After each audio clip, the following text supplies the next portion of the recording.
Hello दोस्तों, hi everyone. आज हम हड़प्पा सभ्यता का टॉपिक लेकर आए हैं, जो एक बहुत ही इंटरेस्टिंग टॉपिक है, जो हर एग्ज़ाम में पूछा जाता है। और यह टॉपिक बहुत ही अच्छा है और इतिहास से संबंधित है। इतिहास में इससे हमें बहुत सारी जानकारी मिलती है। हड़प्पा सभ्यता का नाम कैसे पड़ा? हड़प्पा सभ्यता का नाम ऐसे पड़ा। हड़प्पा सभ्यता, इसका नाम हड़प्पा संस्कृत इसलिए पड़ा क्योंकि इसकी जानकारी सबसे पहले 1921 में पाकिस्तान में अवस्थित हड़प्पा नामक आधुनिक स्थल से प्राप्त हुई थी, इसलिए इसका नाम हड़प्पा पड़ा। इसके नामकरण में अन्य नाम भी हैं, नाम जैसे सिंधु घाटी सभ्यता नाम है इसका, और एक और नाम इसका है बहुत प्रचलित, कांस्य युगीन सभ्यता आदि। भौगोलिक स्थल में 4 स्थल इसके हैं। भौगोलिक स्थल में 4 स्थल हैं। एक है मांडा, दूसरा है आलमगीर, एक है मांडा, नंबर 1 पे है मांडा, नंबर 2 पे है आलमगीर, नंबर 3 पे है दैमाबाद, और नंबर 4 पे है बलूचिस्तान में पड़ता है सुत कांगेडोर। ये कहाँ पर स्थित है? मांडा जम्मू कश्मीर में स्थित है। और आलमगीरपुर हिंडन नदी में स्थित है। आलमगीरपुर हिंडन नदी के किनारे स्थित है और यह यूपी में पड़ता है। आलमगीरपुर यूपी में पड़ता है और ये हिंडन नदी के किनारे है। महाराष्ट्र में दैमाबाद पड़ता है और दैमाबाद में परवरा नदी के किनारे ये पड़ता है, बाएं तट पर। और सुत कांगेडोर है, ये बलूचिस्तान में पड़ता है। बलूचिस्तान में दास्क नदी के किनारे ये स्थित है। इसकी ये उत्तर और पश्चिम की दिशाओं में ये फैला हुआ है। उत्तर और दक्षिण की दिशाओं में इसका विस्तार हुआ है। सिंधु घाटी सभ्यता एक ऐसी सभ्यता है जिसका अपना एक महत्व है, और इसके हड़प्पा सभ्यता में कई स्थल और हैं जिनको नगरों की संज्ञा दी गई।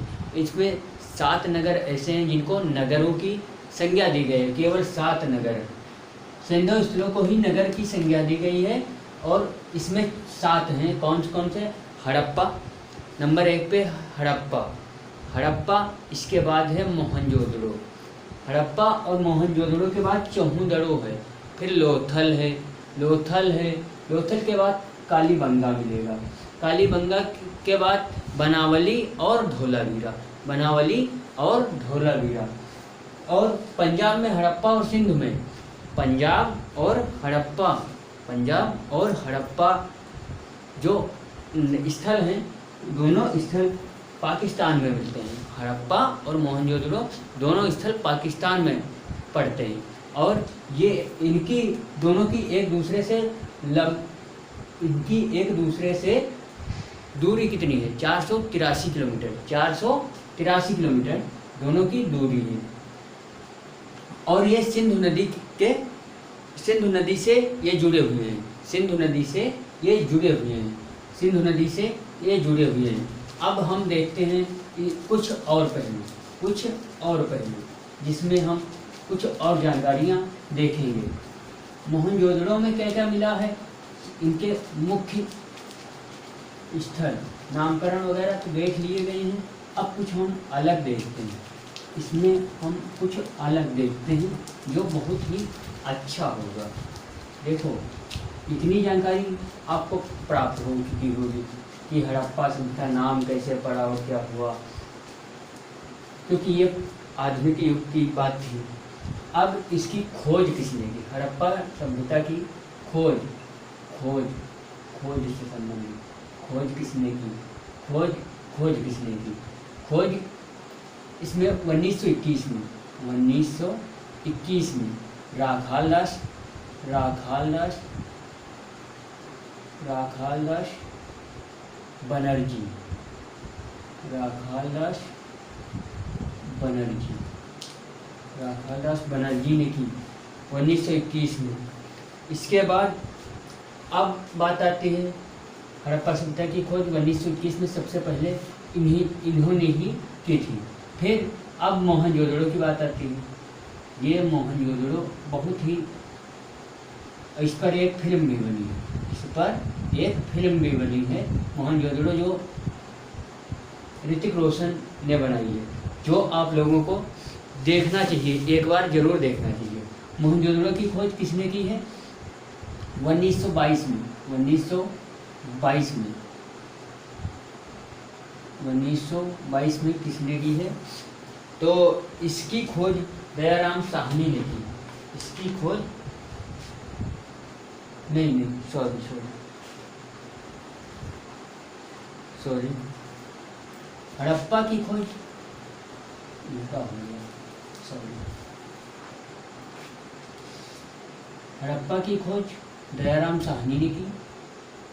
हड़प्पा, हाँ, इनकी दयाराम साहनी ने की, साहनी ने की। इसकी खोज दयाराम साहनी ने की। और मोहनजोदड़ो और हड़प्पा की खोज, हड़प्पा की खोज राखालदास बनर्जी ने की। मोहनजोदड़ो की खोज, हड़प्पा की खोज दयाराम साहनी ने, मोहनजोदड़ो की राखालदास बनर्जी, राखालदास बनर्जी ने की। इसने राखालदास बनर्जी ने की। ये 1922 में खोज की थी, इन्होंने 1922 में खोज की थी, 1922 ईस्वी में खोज की थी। अब हड़प्पा सभ्यता का काल निर्धारण क्या क्या है, इसकी हम बात करते हैं। काल निर्धारण की, काल निर्धारण की, काल निर्धारण की बात करते हैं। काल निर्धारण में हम बात करते हैं किसकी, कि इनका काल निर्धारण जॉन मार्शल के अनुसार। जॉन मार्शल क्या कहते हैं? जॉन मार्शल, जॉन मार्शल क्या कहते हैं? जॉन मार्शल कहते हैं कि ये सभ्यता, जॉन मार्शल कहते हैं कि ये सभ्यता 3250 से 3250 ईसा पूर्व, ईसा पूर्व से ये 2700 ईसा पूर्व तक विकसित हुई रही। ठीक, अब बात करते हैं कि ये कार्बन डेटिंग क्या कहता है? Carbon dating C14, carbon dating यानी C14 रेडियो कार्बन, यानी कार्बन डेटिंग यानी radio carbon, radio carbon C14 क्या कहता है?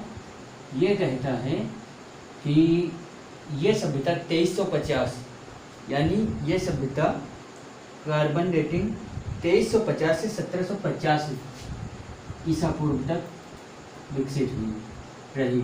2350 ईसा पूर्व से 1750 ईसा पूर्व तक विकसित थी। अब बात करते हैं कि NCERT क्या मानता है। NCERT काल निर्धारण क्या करता है? इसका ये NCERT डाटा करता है 2500 से 1800, 2500 ईसा पूर्व से 1800, 2500 ईसा पूर्व, ईसा पूर्व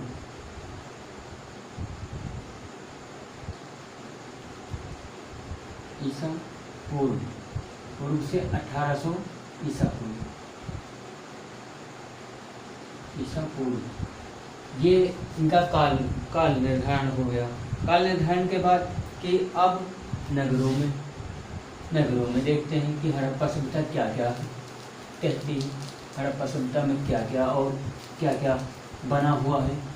हड़प्पा सभ्यता एक बहुत अच्छी और विकसित सभ्यता थी, जिसका काम बहुत अच्छा था और ये बहुत विकसित थी।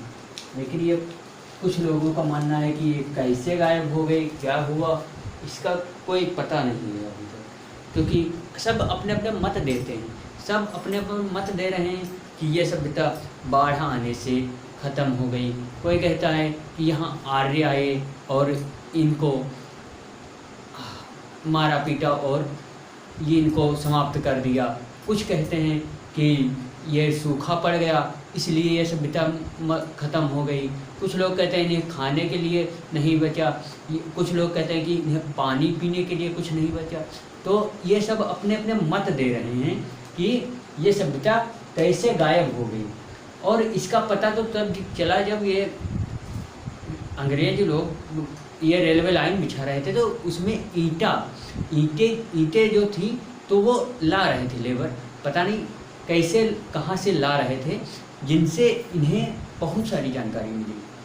इनसे ये हुआ कि ये ला रहे थे तो इन्हें पता चला कि ये ईंटें ला कहाँ से रहे हैं। तो वहाँ पे कुछ अलग सोचा गया और देखा गया कि ये ईंटें ला कहाँ से रहे हैं। फिर वहाँ पे खुदाई हुई तो पता चला कि ये पूरी संस्कृति एक बसी हुई थी, सभ्यता बसी हुई थी, जो एक यूनिक सभ्यता थी। इनका रहन सहन बहुत ही अच्छे ढंग से था। यानी इसमें जो ऊंचे, जैसे ये ऊंचाई पर जो थे तो वह कहते हैं कि कुछ बड़े लोग रहते होंगे, और ये जो नीचे रहते थे वो निम्न वर्ग के रहते होंगे। तो इस तरीके से अपना अपना सब मत दे रहे हैं। कोई हिसाब से तो इतिहास तो उसका विषय है ही, इतिहास काल्पनिक विषय तो है ही, सब अपनी अपनी कल्पना ही तो करते हैं। कोई देखने तो गया नहीं था, जो देखने गया होता तो इतिहास लिखा क्यों जाता। इतिहास जब लिखा जाता है तो सबकी अपनी अपनी कल्पनाएं होती हैं। किसी तरीके से कोई खोज करता है, कोई कुछ करता है, इस तरीके से ये सभ्यता हमें प्राप्त हुई। लेकिन सब अनुमान लगा रहे हैं कि कैसे क्या हुआ, कैसे क्या कहा गया और कैसे क्या प्रस्तुत किया गया। इसमें एक नगर बहुत प्रमुख है, एक तो हड़प्पा है और एक है मोहनजोदड़ो।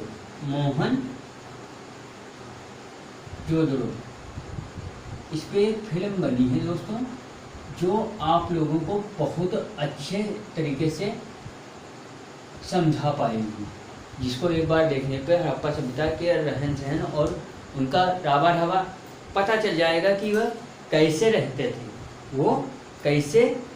थे।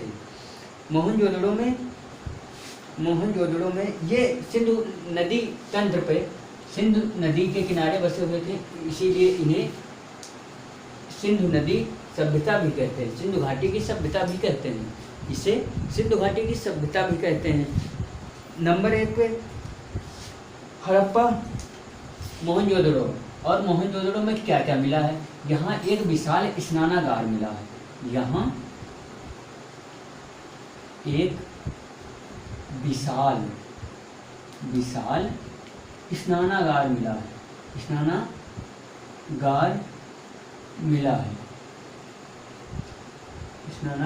है। ये कितना लंबा चौड़ा है? तो इसकी लंबाई 11.88 मीटर लंबा है। इसकी लंबाई कितनी है? इसकी लंबाई है 11.88 मीटर लंबा है। 11.88 मीटर लंबा है। और इसकी चौड़ाई कितनी है? चौड़ाई देख लो, चौड़ाई इसकी 7.01 मीटर है। 7.01 मीटर, बहुत बड़ा स्नानागार बना हुआ है ये। आप देखोगे तो ऐसे इसकी डिजाइन है कि आज बताओ उस जमाने में ये कितना विकसित रहे होंगे वो लोग, कि बताओ हर चीज़ अलग अलग। और इसकी गहराई कितनी है? स्नानागार की गहराई कितनी है? गहराई की बात करते हैं तो गहराई इसकी गहराई 2.43 मीटर है। 2.43 मीटर ये गहरा है। 2.43 मीटर ये गहरा है। इसके उत्तर तथा दक्षिण, इसके उत्तर तथा दक्षिण में सीढ़ियाँ बनी हुई हैं। इसके उत्तर और दक्षिण में, जैसे ये मान के चलो ये स्नानागार है, ठीक। तो ये हो गया उत्तर साइड, उत्तर और दक्षिण साइड में ये उत्तर और दक्षिण साइड में सीढ़ियाँ बनी हुई हैं। ये सीढ़ियाँ बनी हुई हैं, ये सीढ़ियाँ बनी हुई हैं उत्तर और दक्षिण में। और यहाँ पे कुछ अलग से चेंजिंग रूम जैसे बना होता है, तो अपना नहाते हो यहाँ पे एक वेदिका भी मिली है। इसी के पास एक वेदिका भी मिली है। वेदिका मिलने का मतलब कि वेदिका मिली, तो यहाँ इसका मतलब ये निकाला जा सकता है कि ये लोग उस जगह पे एकत्रित होकर स्नान करते थे और यहीं पे कहीं पूजा पाठ करते होंगे, इसीलिए ये वेदिका भी बनी हुई है। और हड़प्पा सभ्यता में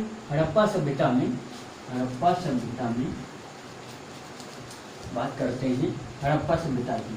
तो हड़प्पा सभ्यता एक अच्छी सभ्यता है, विकसित, इतनी विकसित कि आज के ज़माने में हम लोग क्या रहते हैं, वो इतने यूनिक तरीके से रहते थे कि हमें खुद सोचना चाहिए कि उस ज़माने में ये लोग इतने अच्छे ढंग से रहते होंगे कि बताओ 2300 ईसा पूर्व यानी 2350 ईसा पूर्व से 1750 ईसा पूर्व के मध्य की बात है। तो ये कितने, इनका साइंटिफिक कितना अच्छा होगा कि ये कैसे रहते होंगे, ये बहुत यूनिक तरीके से रहते थे।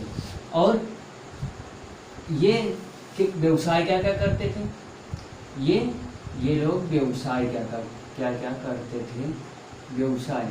अन्नागार भी मिला है, तो अन्नागार तो खैर मिले ही हैं, अन्नागार हड़प्पा में भी मिला है, मोहनजोदड़ो में भी मिला है, लेकिन स्नानागार केवल यही मिला है, मोहनजोदड़ो में मिला है। ये व्यवसाय क्या क्या करते थे, इन लोगों का व्यवसाय क्या था, कृषि करना और पशुपालन करना, कृषि और पशुपालन।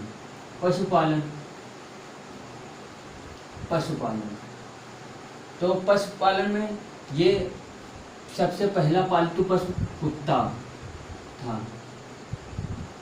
तो ये कुत्ता और बिल्ली को भी पालते थे, कुत्ता और बिल्ली को भी पालते थे, बिल्ली को भी पालते थे। कुत्ता और बिल्ली को भी ये पालते थे। और रही बात और किसी चीज़ की, तो ये कृषि करते थे। कृषि में गेहूँ, चना, चावल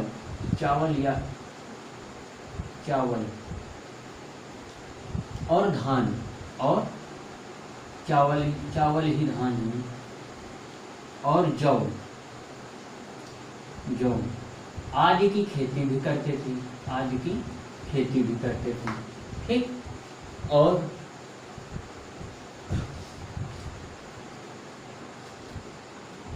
ये यहाँ मृदभांड भी मिले, मोहनजोदड़ो में मृदभांड में मिले हैं, मोहनजोदड़ो में मृदभांड में मिले हैं। और कृषि में तो ये लोग बहुत कुछ करते थे,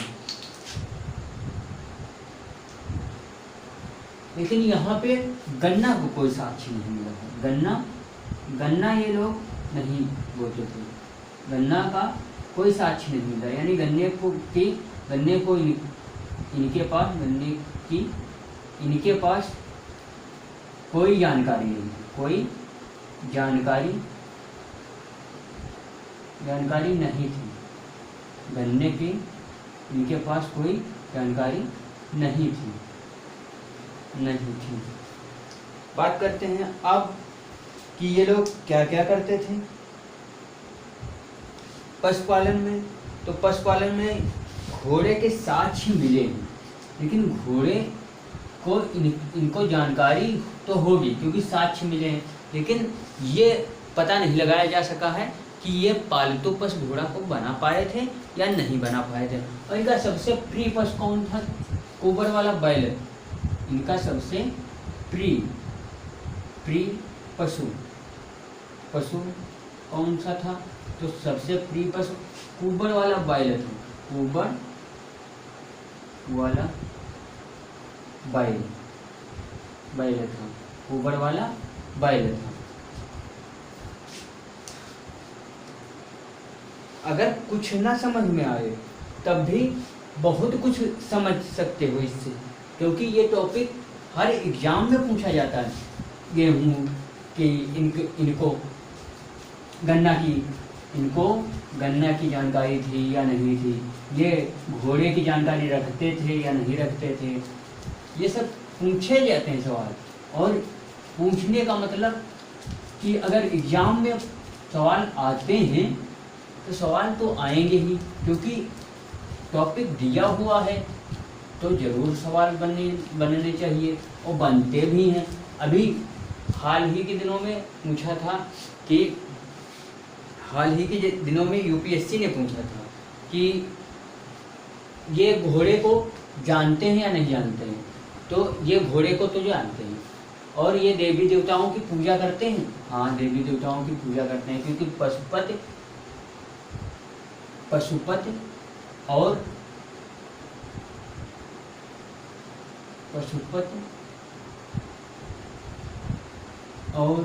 देवी की पूजा करते थे। पशुपति नाथ और देवी की पूजा करते थे। और ये नगरीय व्यवस्था, ये नगर में रहते थे। इनकी व्यवस्था नगरीय थी, नगरों में रहते थे,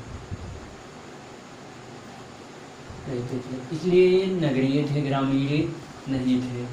और रही बात इनकी, तो इनकी जो सड़कें थी तो ये समकोण पर काटती थी ऐसे। और रही बात इनकी नालियों की व्यवस्था, तो नालियों की, और इनके घर 2 मंजिले भी बने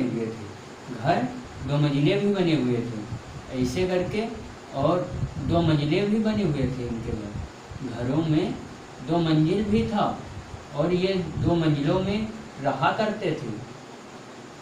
कुछ यूनिक तरीके से ये लोग बसे हुए थे, बहुत अच्छी तरीके से। और इनके जो पानी का निकास था, और इनके दरवाजे पीछे की ओर खुलते थे, आगे नहीं खुलते थे, पीछे की ओर खुलते थे।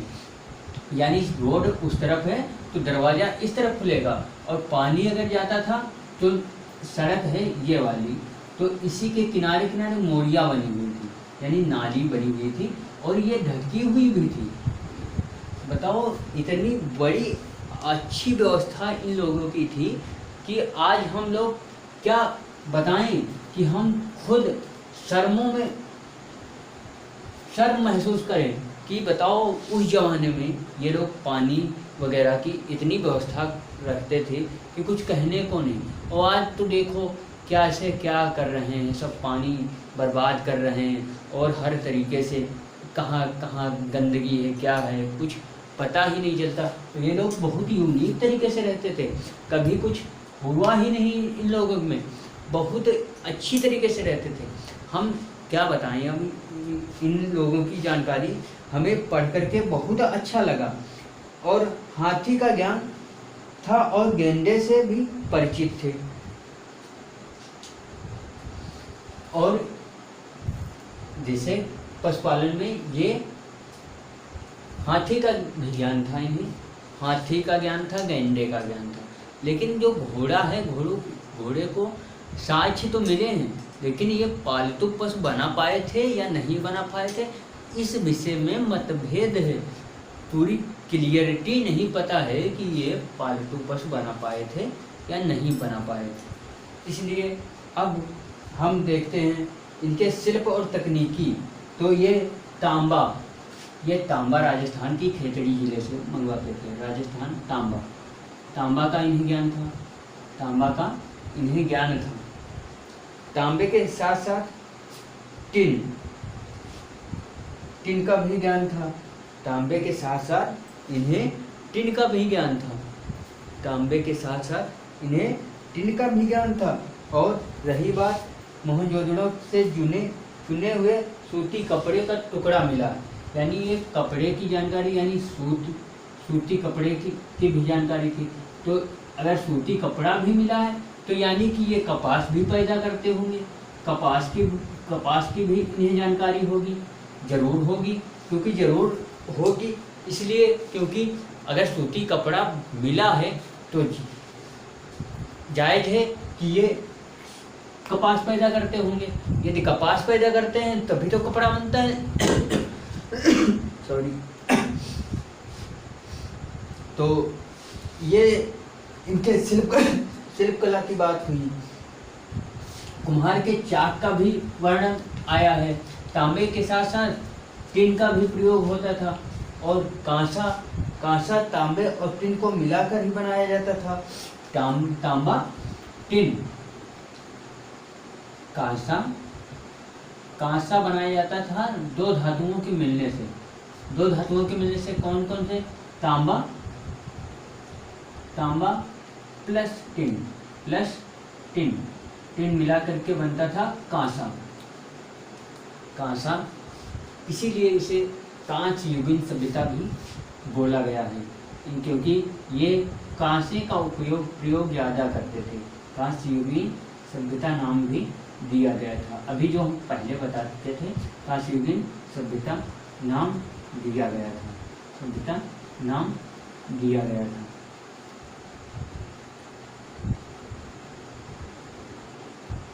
अब रही बात इनके प्रमुख स्थलों की।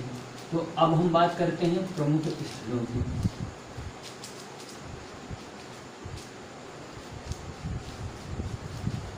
अब हम बात करते हैं प्रमुख स्थल, हड़प्पा सभ्यता के प्रमुख स्थल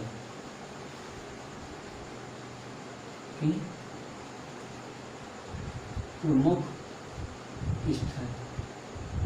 स्थलों से क्या क्या हमें जानकारी मिली है और उनकी खोज किसने की है। तो चलो अब हम देखते हैं इनकी खोज किसने की है और वहाँ से क्या क्या मिला है। तो मोहनजोदड़ो और हड़प्पा के बारे में तो मैं बता चुका हूँ, चलो फिर से बता देता हूँ। देखो, पहले है हड़प्पा सभ्यता की। हड़प्पा की खोज किसने की? हड़प्पा की खोज अभी बताए थे। सॉरी, हड़प्पा की खोज दयाराम साहनी ने की।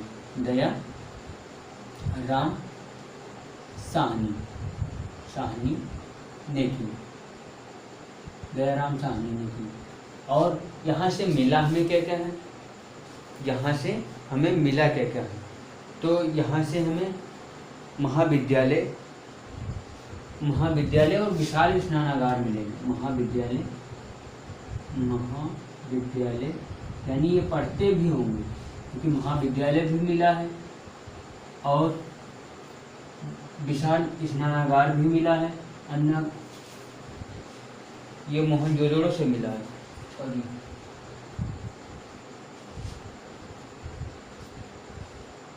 महाविद्यालय मोहनजोदड़ो से मिला है।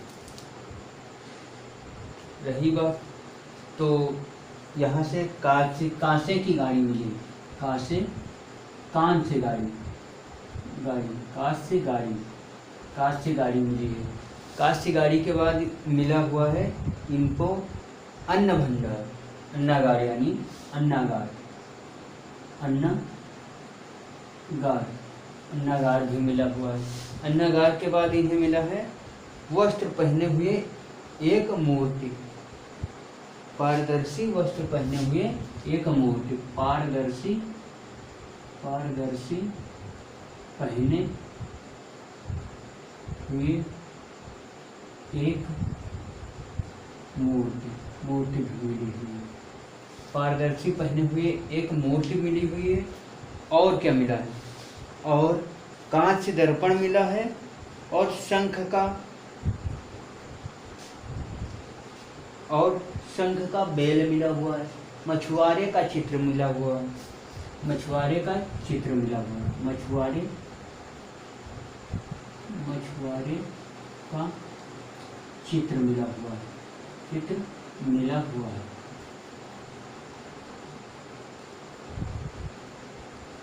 मछुआरे का चित्र मिला हुआ है। और रही बात अब क्या मिला हुआ है, अब इनको मिला हुआ है गरुड़ चित्रित मुद्रा मिली हुई है, गरुड़ चित्रित मुद्रा मिली हुई है, गरुड़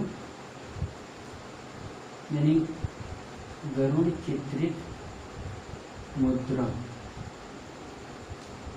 मिली है, यानी कि इन्हें गरुड़ के बारे में भी थोड़ा बहुत ज्ञान होगा। शंख का बैल मिला हुआ है, और शंख का बैल मिला हुआ है, शंख का बैल मिला हुआ है, शंख का बैल मिला हुआ है। अब बात करते हैं हम दूसरे उसकी। ये 1921 में, ये 1921 में ईस्वी में इसकी खोज हुई थी, इसकी खोज 1921 में हुई थी। अब दूसरा है 1922, 1922 में, 1922 में मोहनजोदड़ो, मोहनजोदड़ो, मोहनजोदड़ो, मोहनजोदड़ो,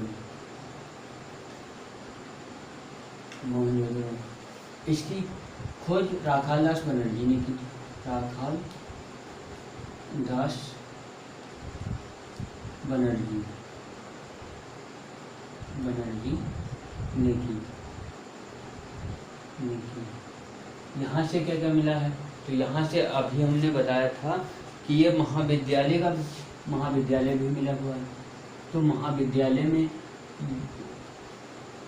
मिला हुआ है, तो ये महाविद्यालय मिला हुआ है।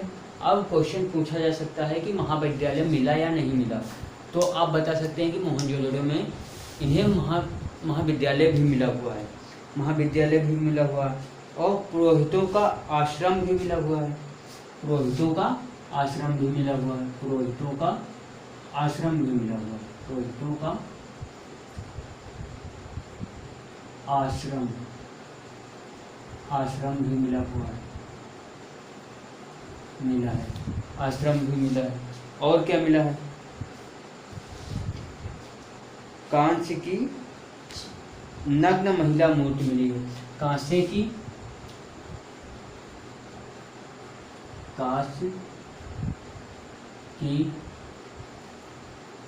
नग्न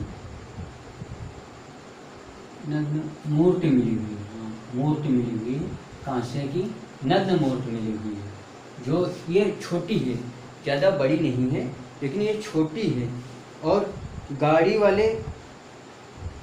वाले पुजारी की मूर्ति मिली हुई है, दाढ़ी की नग्न मूर्ति मिली हुई है, और ये महिला की है, ये महिला की है, नग्न मूर्ति महिला की है। अब दाढ़ी वाले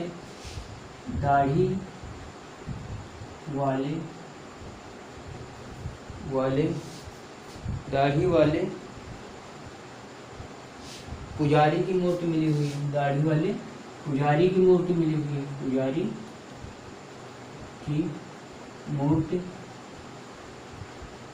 मिली हुई है, दाढ़ी वाले पुजारी की मूर्ति भी मिली हुई है। और यहाँ से क्या मिला है, एक श्रृंगी पशुओं वाली मुद्राएं प्राप्त हुई, एक श्रृंगी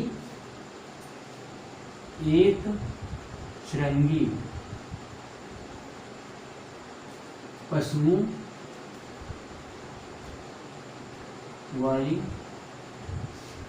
एक श्रृंगी पशुओं वाली मुद्राएं प्राप्त हुई, मुद्राएं प्राप्त हुई हैं। एक श्रृंगी पशुओं वाली मुद्राएं प्राप्त हुई हैं। अब रही बात तीसरे स्थल की, तीसरा स्थल है चौहू दड़ो, तीसरे की नंबर 1, नंबर 2, नंबर 3 पे है चौहू दड़ो।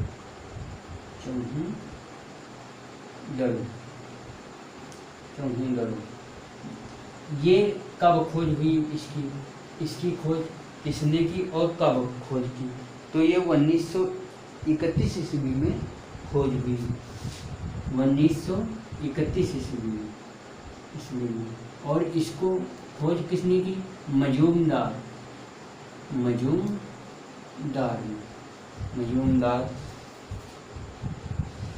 अर्नेस्ट मैके, मजूमदार एवं अर्नेस्ट मैके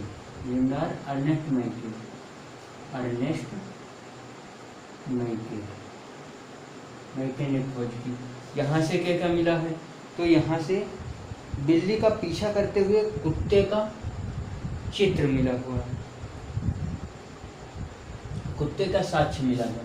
बिल्ली का पीछा करते हुए, बिल्ली का पीछा करते हुए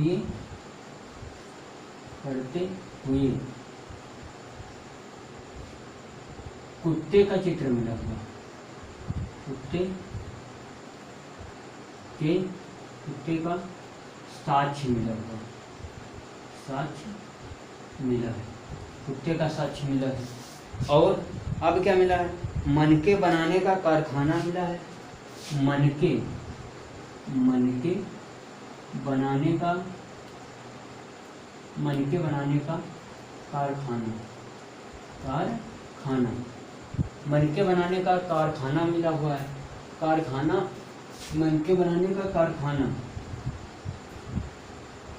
मनके बनाने का कारखाना मिला हुआ है। और क्या मिला हुआ है? और लिपस्टिक के साक्ष्य भी मिले हुए हैं। लिपस्टिक यानी सौंदर्य प्रसाधन भी वहाँ था, लिपस्टिक भी मिली हुई है। सौंदर्य की बात करते हैं तो अब आजकल तो देखते ही हो कितना ब्यूटी पार्लर वगैरह चल रहा है, लेकिन वहाँ पर लिपस्टिक के साक्ष्य भी मिले हुए हैं। बताओ 2300 के आसपास की बात कर रहे हैं, 2300 और 1700 के बीच की बात हो रही है, वहाँ पे लिपस्टिक के साक्ष्य मिले हैं। तो अब तो जानते ही वो कैसे मेकअप चल रही है, वो तो बात अपनी अलग है। लिपस्टिक और कांस्य गाड़ी मिली हुई है, वक्राकार ईंट मिली हुई है। कांस्य गाड़ी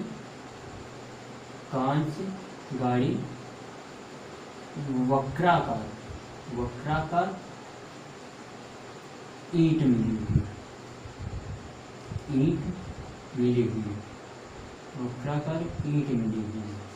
वक्राकार ईंट मिली हुई है। अब रही बात, तो काजल भी मिला है, पाउडर भी मिला है, कंघा भी मिला है। यहाँ से सौंदर्य प्रसाधन वाली सारी सामान मिली है। काजल मिला है, कंघा मिला है, काजल कंघा,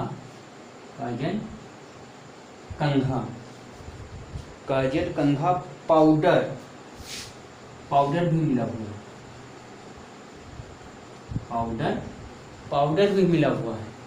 और दोस्तों हम आपको क्या बताएं, बताओ यहाँ से सौंदर्य प्रसाधन वाली और घड़ियालों तथा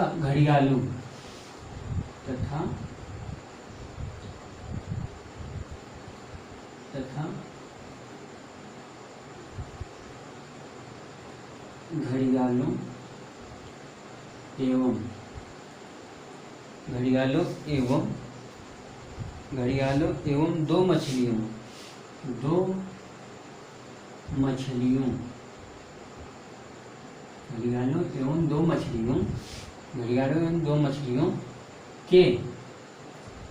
एवं दो मछलियों के चित्रित मुद्रा भी मिली हुई है, यानी कि ये घड़ियाल को भी जानते होंगे, ठीक, प्राप्त हुई है। अब तीसरे की बात हो गई, अब बचा है चौथे में ये लोग क्या क्या करते थे, अब हम उसकी बात देख लेते हैं। रफ कर दे रहे हैं भाई।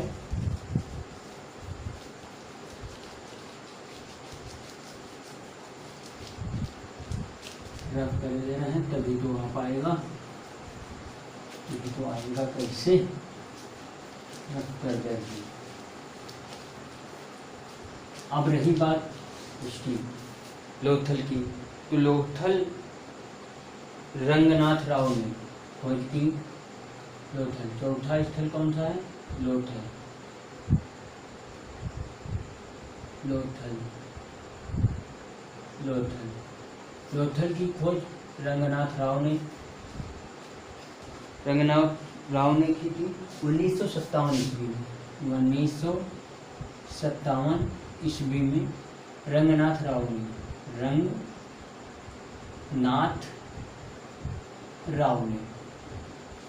राव ने इसकी लोथल की खोज की। लोथल में क्या क्या मिला? ये भोगवा नदी के किनारे है। ये लोथल भोगवा नदी के किनारे है। ये गुजरात में पड़ता है। ये लोथल गुजरात में पड़ता है और ये भोगवा नदी के किनारे पर है। भोगवा नदी के किनारे पर है। और ये जो अभी देखे हो चौहुंदड़ो, ये भी रावी नदी के पास पड़ता है।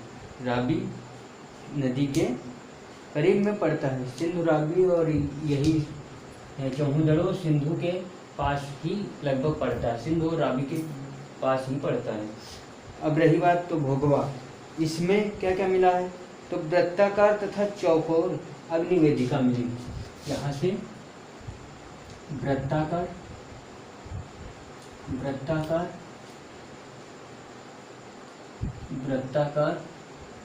और चौकोर वेदिकाएं मिली हैं। वेदिकाएं मिली है।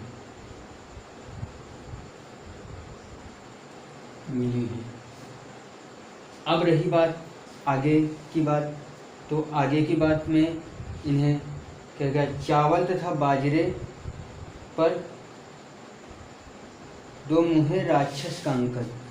चावल और बाजरे पर देखो कितनी छोटी बारीक यूनिक। चावल और बाजरे पर, चावल और बाजरे पर, चावल और बाजरे पर राक्षस के चित्र भी मिले हुए हैं। बताओ, अब लोग कहते हैं कि बताओ आज के ज़माने में ये चावल पे नाम लिखता है कोई, तो कहते हैं कि चावल पे नाम लिख लेता है। बताओ कितना इंटेलिजेंट है। बताओ 1700 और 2300 की बात है। 1700 और 2300 उस जमाने की बात है। उस जमाने में ये लोग ऐसा काम करते थे कि बताओ चावल और बाजरे के दाने पे ये लोग राक्षस का चित्र बना देते थे। तब बताओ आगे तो हद है। फिर अंकन, फिर फारस की मुहर, घोड़े की मृण मूर्ति। फारस की मुहर मिली है। फारस की मुहर यानी फारस से इन्हें व्यापार होता होगा, तभी तो फारस की मुहर मिली है। फारस की मुहर मिली है और घोड़े की मृण मूर्ति मिली है। यानी घोड़े की भी जानकारी लोथल से मिली। घोड़े की मृण मूर्ति मिली है। ठीक, घोड़े की मृण मूर्ति मिली है। और गोदीबाड़ा भी मिला है। गोदीबाड़ा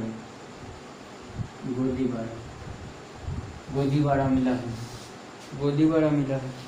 और हाथी दांत भी मिला हुआ है। चालाक लोमड़ी तथा लोमड़ी का चिन्ह मिला हुआ है।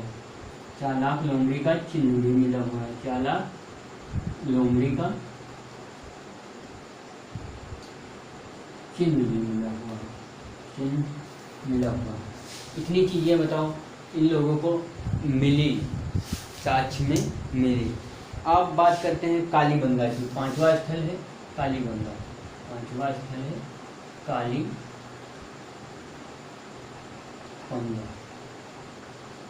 पांचवा स्थल कालीबंगा। इसकी खोज 1953 ईस्वी में हुई।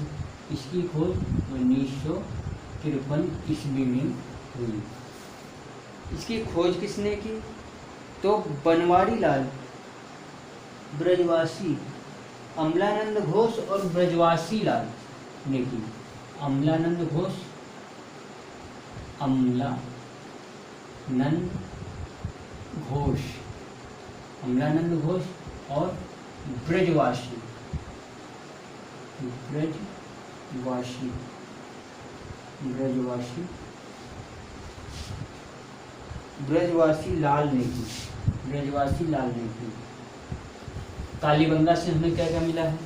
तो कालीबंगा से जुटे हुए ये घग्गर नदी के किनारे, ये घग्गर नदी के किनारे है। ये कालीबंगा जो है ये अमलानंद घोष और ब्रजवासी लाल ने खोज की। रंगनाथ राव ने इसकी खोज की लोथर भोगवा नदी पर है।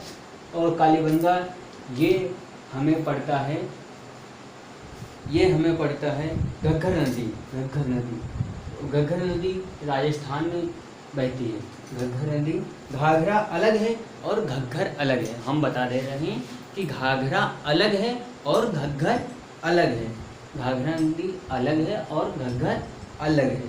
बात करते हैं यहाँ से जुटे हुए खेत, जुटे हुए खेत के साथ मिले हुए, जुटे हुए खेत के साथ मिले हुए। ये ऊपर अलग है, जुटे हुए खेत, जुटे हुए खेत के साथ मिले हुए, जुटे हुए खेत के साथ मिले हुए हैं। और लकड़ी की नाली, लकड़ी की नाली भी मिली हुई। लकड़ी की नाली, नाली भी मिली हुई है। अब बात करते हैं तो क्या मिला हुआ है? भूकंप के साक्ष्य मिले हुए। भूकंप यानी भूकंप भी आता होगा, भूकंप के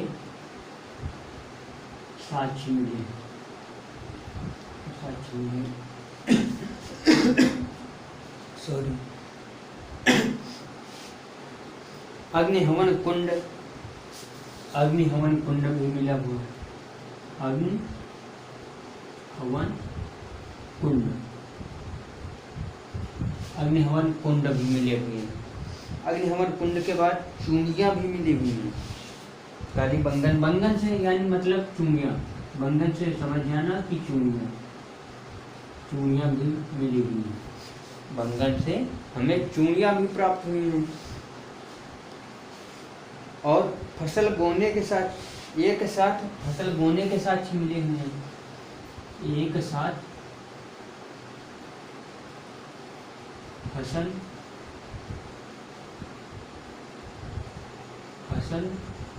बोने के साथ मिले हैं। फसल बोने के साथ मिले एक साथ। अब ये पांचवा हमारा हो गया टॉपिक। पांचवे में अब नंबर बात आती है 6 की। 6 नंबर पे बनावली, 6 नंबर पे बनावली, बनावली, बनावली यानी कहीं कहीं बनवाली पढ़ा जाता है, कहीं कहीं बनावली लिखा होता है, कहीं कहीं बनवाली लिखा होता है, तो बात अलग अलग। इसकी खोज रविंद्र सिंह बिष्ट ने की और इसकी खोज रविन्द्रनाथ बिष्ट ने 1973 ईस्वी में की। 1973 ईस्वी में रविंद्र सिंह बिष्ट ने की। रविंद्र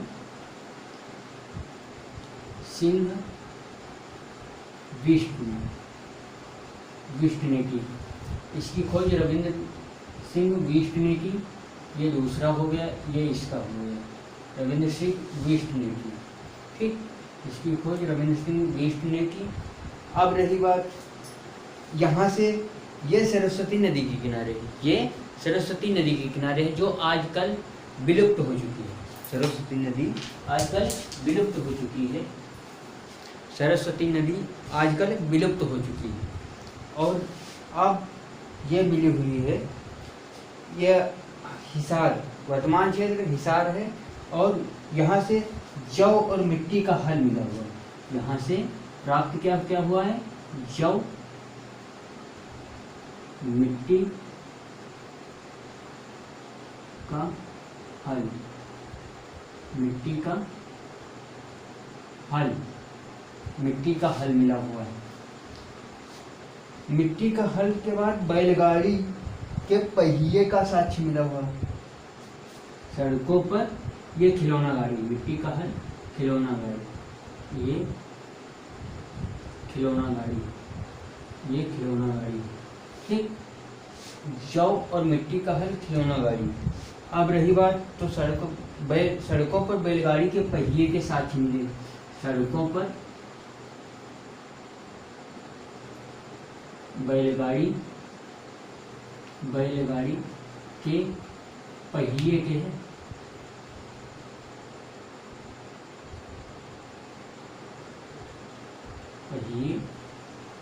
के साक्ष्य मिले हैं, पहिए के साक्ष्य मिले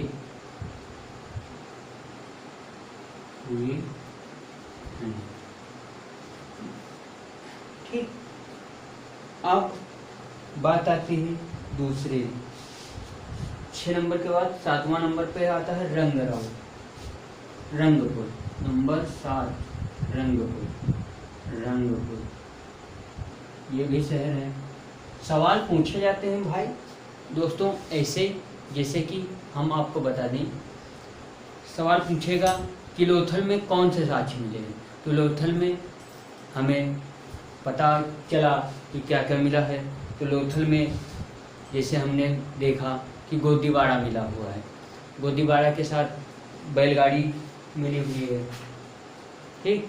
बैलगाड़ी के बाद लोथल में हमें हाथी दांत भी मिला हुआ है, वृत्ताकार तथा चौकोर अग्निवेदिकाएँ भी मिली हुई हैं, ठीक। तो इस तरीके से जैसे कालीबंगा में चूड़ियाँ कहाँ प्राप्त हुई हैं, क्वेश्चन आएगा कि चूड़ियाँ कहाँ प्राप्त हुई हैं, तो चूड़ियाँ, अब हम बात करते हैं कि चूड़ियाँ कहाँ प्राप्त हुई हैं, तो चूड़ियाँ कालीबंगा में प्राप्त हुई हैं। आंसर ऑप्शन देगा कि रंगपुर, मोहनजोदड़ो और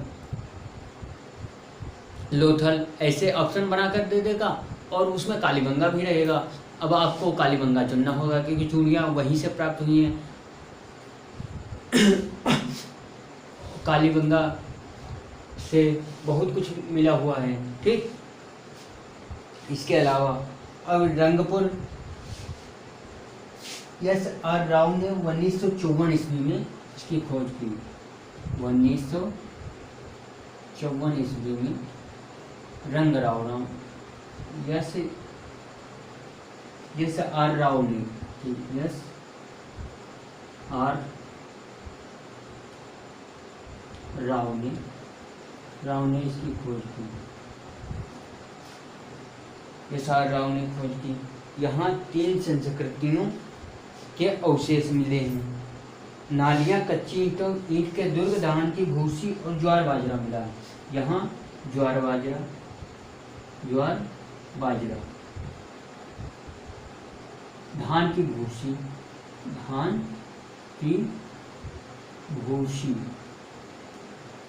की भूसी प्राप्त हुई है।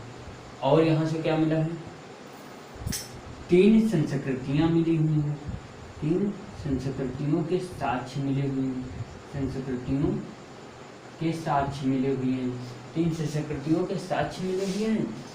और क्या मिला हुआ है, कच्ची ईंट के दुर्ग मिले हुए हैं, कच्ची ईंट के दुर्ग भी मिले हुए हैं, कच्ची ईंट के दुर्ग भी मिले हुए हैं। इतनी चीज यहाँ से हमें रंगपुर से मिली हुई है। अब बात करते हैं आगे की, रफ कर ले रहे हैं, आगे की बात करते हैं। इतनी चीज़ें यहाँ से मिली हुई हैं। अगर आप लोग अच्छे से इसे देखते हो तो आपको बहुत बेनिफिट होगा। एक बार पढ़कर तो देखो, इसके बाहर क्वेश्चन आना नामुमकिन है, लेकिन यूट्यूब में है तो बहुत सारा कंटेंट, लेकिन कुछ ऐसा पढ़ो जो सब कुछ कवर हो जाए, कोई क्वेश्चन छूटे ना। अभी पूछ ले कि लोग कालीबंगा से चूड़िया कहाँ से मिली है और कालीबंगा की खोज किसने की, तो पढ़ा होगा लेकिन याद नहीं रहता। याद की बात समझ करके पढ़ो, थोड़ा पढ़ो समझ करके पढ़ो, जिससे आप लोगों को बहुत सारा बेनिफिट हो और एग्ज़ाम में बैठो तो समझ में आए कि हाँ हमने ये पढ़ा था। अभी हाल ही 2018 का यूपीएससी का पेपर था या कुछ, हाँ 2018-17 में पूछा गया था, 4 शहर दिए गए थे, यही से लोथल और सौदगौड़ा करके ऐसे ऐसे क्वेश्चन दिए गए थे। तो उसमें पूछा गया था कि कौन सा स्थल हड़प्पा यानी सिंधु घाटी सभ्यता का नहीं है, ठीक। तो सिंधु घाटी की सभ्यता का वही स्थल चुनना था, तो जो उसमें ऑप्शन में नहीं होता उसको चुन लिया जाता, लेकिन जब पढ़ा होता तभी ना, जब पढ़ोगे नहीं तो कहाँ से होगा। अब बात करते हैं सुरकोटदा। अब 6 के बाद 7वें नंबर पर आता है सुरकोटदा। सुरकोटदा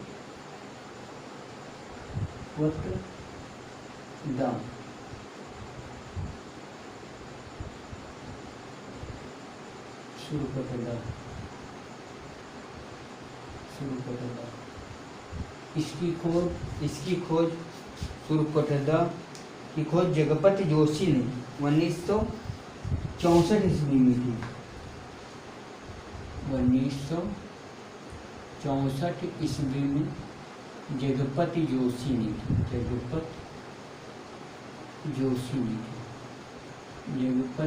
ने की। एक बार पढ़कर तो देखो, अगर सारे क्वेश्चन हल हो जाएं तब कहना। ये सुरकोटदा कहाँ मिला है? सरस्वती नदी पर गुजरात में, जो अब इस समय विलुप्त हो गई है। गुजरात कच्छ में ये पड़ता है, ठीक। यहाँ से घोड़े की हड्डी, कलश समाधान और तराजू का पलड़ा मिला है, यानी घोड़े की हड्डी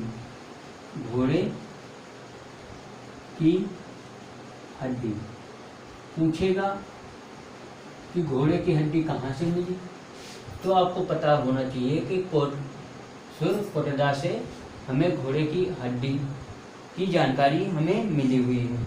और कलश समाधान यानी कलश भी मिला हुआ है और समाधान भी मिला हुआ है, यानी आदमी पहले के इंसान यानी व्यक्ति को जला देते होंगे, और जलाने के बाद में वो क्या करते होंगे, जलाने के बाद वो ऐसा करते होंगे कि वो उनकी जो राख होती है, जो अभी आज के ज़माने में भी किया जाता है इसी तरीके से, तो ऐसे करके वो एक इकट्ठे करके कलश में भर करके दाब दिए होंगे, और उसी के साथ हमें आज मिल गए, ठीक। उसी के साथ हमें मिले हुए हैं। और तराजू का पलड़ा, यानी ये लोग बताओ, तराजू का पलड़ा भी मिला है, यानी ये लोग नाप तोल भी जानते होंगे, तभी तो ये मिला है तराजू का पलड़ा। जैसे अब पहले रत्ती चलती थी, तो किलोवाट चल रहे हैं, पहले रत्ती चलता था। और जिसे कहते हैं कि उसको क्या कहते हैं, शेर कहते हैं, शेर। अब शेर वेर हमें तो नहीं पता है, लेकिन हमने सुना है कि शेर भी होता था, एक शेर और रत्ती ऐसे ऐसे करके कुछ होते थे, पुराने ज़माने की बात है। तो तराजू का पलड़ा भी मिला हुआ है। अब रही बात, तो आगे कौन सा, अब मांडा है। मांडा में देखो, मांडा की खोज भी जगपति जोशी ने की। मांडा की खोज भी जगपति जोशी ने की। मांडा नंबर 8 पे है मांडा।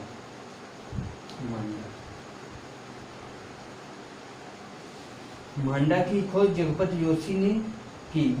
ये 1982 ईस्वी में, मांडा 1982 ईस्वी में मांडा 1982 ईस्वी में जगपति जोशी ने ही की, जगपति जोशी ने ही की। अब यहाँ से देखो क्या क्या साक्ष्य मिले हैं, यहाँ से क्या क्या साक्ष्य मिले हैं। तो यहाँ से हमें मिला है चट, ब्लेड, हड्डी के बाणान और मोहरे मिला है। चट मिला है, अरे वही चट, चटाई वटाई वगैरह बिछाने के लिए जो आजकल यूज करते हैं वही मिला होगा। और रही बात तो चट और ब्लेड भी मिली, यानी ये ब्लेड का भी जानते थे कि ब्लेड, बताओ तब के ज़माने में, यानी 2300 और 1700 के बीच की बात कर रहे हैं हम, 2350 और 1750 के बीच की बात हो रही है। उसमें ब्लेड का और हड्डी के बाण, जिनको बाण कहते हैं, हड्डी बाणार भी मिला हुआ है। हड्डी बाणार और मोहरे भी मिली हुई है, मोहरे भी मिली हुई है। तो इतनी सारी चीज़ें यहाँ से हमें प्राप्त हुई। अब राखी गढ़ी, ये राखी गढ़ी नंबर 9 पर राखी गढ़ी, ये भी एग्जाम में बहुत पूछा जाता है कि राखी गढ़ी से क्या क्या मिला, मांडा से क्या क्या मिला। इसकी खोज सूरज भान ने 1969 में की, 1969 में ईस्वी में सूरज भान ने की, सूरज भान ने की, इसकी खोज सूरज भान ने की। अब यहाँ से क्या क्या मिला हुआ है, तो राखी गढ़ी से ताम्र उपकरण और हड़प्पा लिपि, ताम्र उपकरण में मिला हुआ है, ताम्र उपकरण, हड़प्पा लिपि,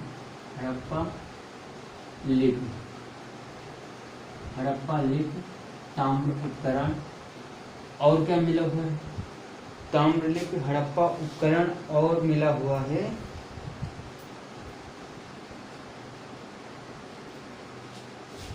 हड़प्पा लिपि युक्त मुद्रा, हड़प्पा लिपि युक्त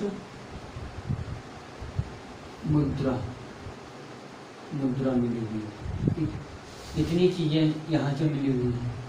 अब रही बात फिर आलमगीरपुर, 10 नंबर लास्ट देख लो,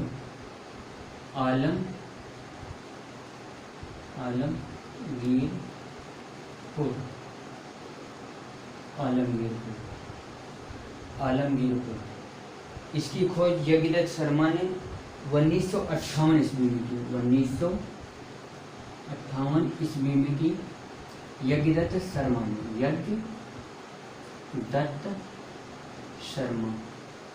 जगदत्त शर्मा ने की। अब यहाँ से क्या क्या मिला हुआ है, तो मृदभांडों पर माल गिरहरे की चित्रकारी मिली हुई है। ये हिंडन नदी पर है, वो तो बता चुके हैं पहले, इससे कोई बात नहीं, दोबारा बता दे रहे हैं। यह आलमगीरपुर हिंडन नदी पे यूपी में पड़ता है, वहाँ पर मिलती है। यह मृदभांडों पर गिलहरी की चित्रकारी, यानी ये गिलहरी से भी परिचित होंगे।